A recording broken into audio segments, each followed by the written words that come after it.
சரி, இப்போ இந்த புஷியானதுனால என்னடா பிரச்சனைன்னு கேட்டால், தொடர்ச்சியாக தமிழக வெற்றி கழகத்தை சார்ந்த இந்த தொண்டர்களே சமூக வலைதளங்களில் புஷியானந்தை கடுமையாக விமர்சனம் பண்ணுறாங்க. ஏன் விமர்சனம் பண்ணுறாங்கன்னு பார்க்கும்பொழுது, ஒரு பெரிய லெட்டர் ஒன்று எழுதி தாவேகாவினுடைய விர்ச்சுவல் வாரியர் ஒருத்தருடைய லெட்டரை நான் பார்த்தேன். அதை டவுன்லோட் பண்ணி நான் வச்சிருக்கிறேன்.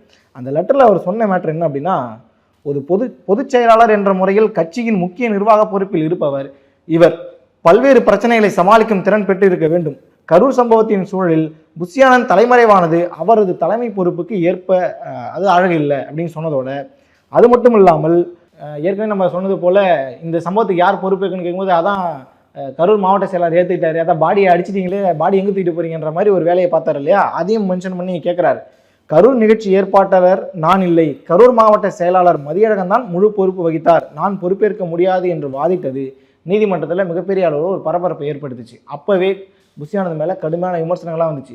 ஒரு பிரச்சனை, ஒரு கட்சியில் ஒரு பிரச்சனை நடக்குதுன்னா அது யாரோ பண்ணியிருந்தா கூட, யாருக்காகவே நடந்திருந்தா கூட அது தன்னுடைய பிரச்சனை மாதிரி பார்த்து அதை அணுகணும், அதுக்கான தீர்வை கொண்டு வர்றது தான் பொதுச்செயலாளருடைய பொறுப்பு. ஏற்கனவே நம்ம பொதுச்செயலாளருக்கு என்னென்ன கிரைட்டீரியா, அவங்க என்னென்ன செய்யணுங்கிறத ஒரு வீடியோவில் நம்ம குறிப்பிட்டு சொல்லியிருந்தோம். அதில் நிர்வாகத்தை நிர்வகிக்கக்கூடிய பொறுப்பும் இருக்கக்கூடிய மாவட்ட செயலாளர்களை ஒருங்கிணைக்க அவங்களுக்கான பிரச்சனைகள் தீர்க்க வேண்டிய பொறுப்பும் புஷியானந்த் கிட்ட தான் இருக்குது.